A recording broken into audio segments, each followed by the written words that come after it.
Hi everyone, it's Marian. Welcome to a very merry Plantmas. So today I'll be talking about my best and worst plant purchases in 2021.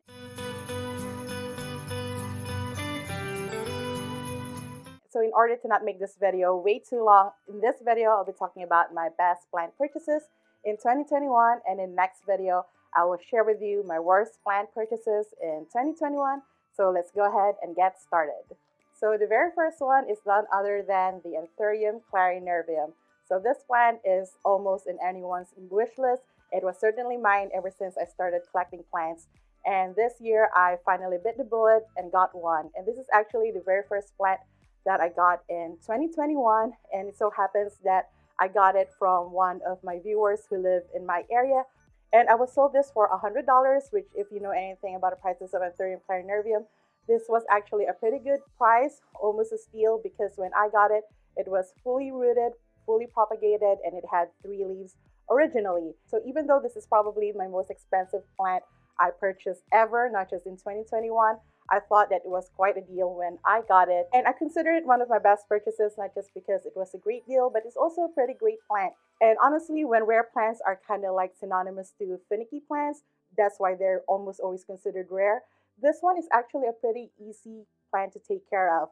This one I had pretty much stuck in my IKEA cabinet, and it pretty much take care of itself. And at one point I did repot it into a ceramic pot, which I thought it would grow into, but I realized that anthurium clarinervium roots don't grow as fast like a Monstera deliciosa root. So it was in a ceramic pot that was a little bit too big for it. So it started to suffer from root rot. And I honestly wouldn't even know that it was starting to suffer from root rot because it wasn't really showing any signs of it. And the only reason that I found out about the root rot because it was suffering from fungus gnats, and I just want to kind of like replace the soil it was in, and that's when I started to see a little bit of root rot. I think it's also from the soil mites eating the roots. So I kind of just like took it out of the soil and put it in water. So for the better half of the year, it was just growing in water, and then eventually I just started adding leca to it, and now it is fully in leca, as you can see. And so far the root system is pretty healthy, it's doing well. I think I'm about to lose one of the leaves though, this one. And actually all of the leaves that you're seeing right now are all new growth. When I first got it, the first 3 or 4 leaves it originally had when I got it, I cut them off just because I think they were a little bit too leggy, and I kind of want to keep the leaves short and facing in the same direction, like kind of like with this one finally. But yeah, I don't know though if I'm going to keep it in leca because I just don't have a good long-term experience with leca. A lot of my plants that I have in leca, they started out pretty okay, but then eventually they do suffer root rot. So I think next year I'm going to convert this back into sphagnum moss or back into soil. But right now for the winter season, it will be in leca. So my second best plant purchase in 2021 is this haworthia slash alien egg succulent. What I love about this one, because if you look closely, especially at the tip of the leaves, it is very translucent and looks like an alien egg. And as you can see right now, it is starting to flower. So I'm not a succulent or cacti person, but the main reason that I bought it is because it looks like an alien egg, hence its common or nickname alien egg succulent. And I have it inside my IKEA greenhouse cabinet, and the relative humidity it provides doesn't really negatively affect a plant like this, which is considered a desert plant.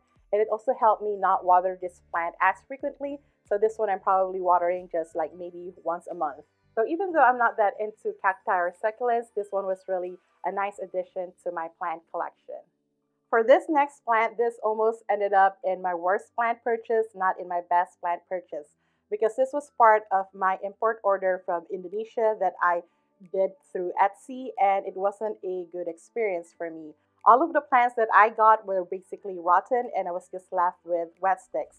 But because the wet sticks or nodes that I was left with successfully propagated and grew into this plant, so this Syngonium Silver Hero is part of my best plant purchases in 2021.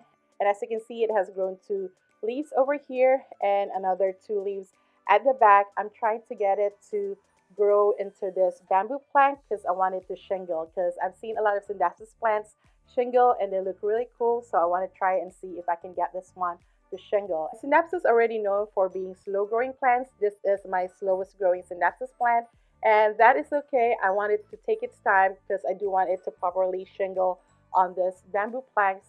And I also don't want it to grow the bamboo plank way too quick. So that's okay if it's taking its time to grow. And I think it already has entered dormancy for the winter season, but that's okay. I love this plant, and it's definitely a wish list plant that I had for 2021. And I'm glad that this eventually propagated and grew into plant, even though the initial purchase wasn't a good experience for me. And the next 2 or 3 plants that I'm going to talk about are plants that I purchased while I was in Chicago. I always love going plant shopping in Chicago because they have lots of plant shops and they also have lots of plant selection at a great price. And 2 of the favorite ones that I love to go to is the Plantiful and the Sill, which just opened up their location in Chicago. So another plant that was a great buy for me this year was this tineke plant that I got from the Sill. This is a wish list plant of mine for the longest time. I first saw it at a big box store. I passed on it and I regretted it ever since because I have a hard time finding this in my area. And when I do find it, it's for a pretty high price. And this one, I found it at the Sill for $12. And because I signed up for the rewards program, I got it at a discount. So I think in the end, I only paid like about $10 and some change for this plant, which is awesome. And I did get it as a smaller plant, which I didn't mind because I was transporting it from Chicago to Maryland. And as well as based on my experience with my other ficus plants, like my Ruby ficus elastica that you see back here and my ficus audrey, they grow really, really fast, at least in my case. So for this one, I'm really excited to see its growth, and I really love the variegation on this one compared to the Ruby ficus elastica, which I also love. I love the pink variegation in it, but this one, the cream variegation it has, is still very much different from the Ruby ficus elastica. So I'm really happy to finally have this in my collection, as this is one of my longtime wish list plants as well. And the next 2 plants that's part of my best purchases in 2021 are 2 syngonium plants that I got from the plant here in Chicago. The first one is the pink confetti syngonium plant. It might even be the milk confetti because when it produces new leaf, the leaf is actually more white than green and it just grows into this green color. And I really like this one because I initially had what I thought is a pink splash syngonium. It turned out to be not one, but I really wanted a syngonium that has that splashy variegation into it. So when I saw this, I got it at the plant here. And at first, I probably told the story in a previous video, but I almost sold this plant because at first I wasn't into it. But when it started to produce new leaves, I really fell in love with it. And I potted it with some regular pink syngonium at the bottom, and I think they do look really good together. And the next syngonium that I got from the plant here was the syngonium chiapense. When I actually first got this, it was just a single leaf cutting, just this one that's slightly rooted, so I know how to root it myself when I brought it back to Maryland. And I was so sure that I would lose this leaf before it actually produces new growth, but so far it's still hanging in there, and it has now 3 new leaves, and it has another one coming in. It is currently in leca, but I think eventually, kind of like with the anthurium clarinervium, I would have to pot this in soil eventually or in another medium because I don't think it would last long in leca. I previously had another syngonium, which is a syngonium albo in leca, and it was okay at the beginning, like most of my plants that were in leca, but eventually I had to transfer it into soil. And what I really like about the syngonium chiapense is it reminds me of the more expensive philodendron plants, but without the same price tag. And this one, like any other syngonium, is a very easy care plant. So I'm really excited about this plant, and I think eventually I would also give it a trellis or a plank to climb on because it would definitely use the support in the future. And the final plant that I'm going to talk about is actually the last plant that I bought this year, which is this Hoya kerrii albo marginata that I got from Rewild. And this one is a single leaf cutting for now, but when I talked to Rewild, they said that this would grow eventually into a plant. It's just going to take some time.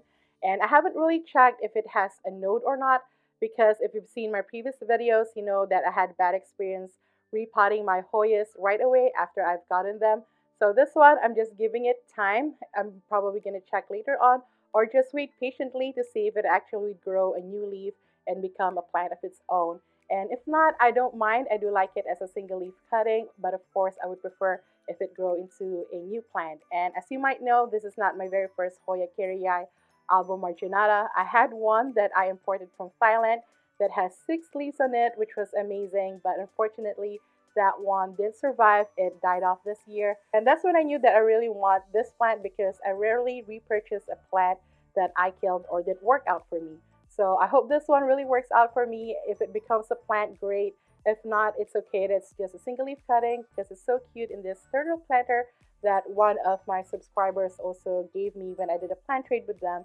So yeah, so I really like this plant and all the plants that in my best purchases in 2021. And the next one would be my worst plant purchases.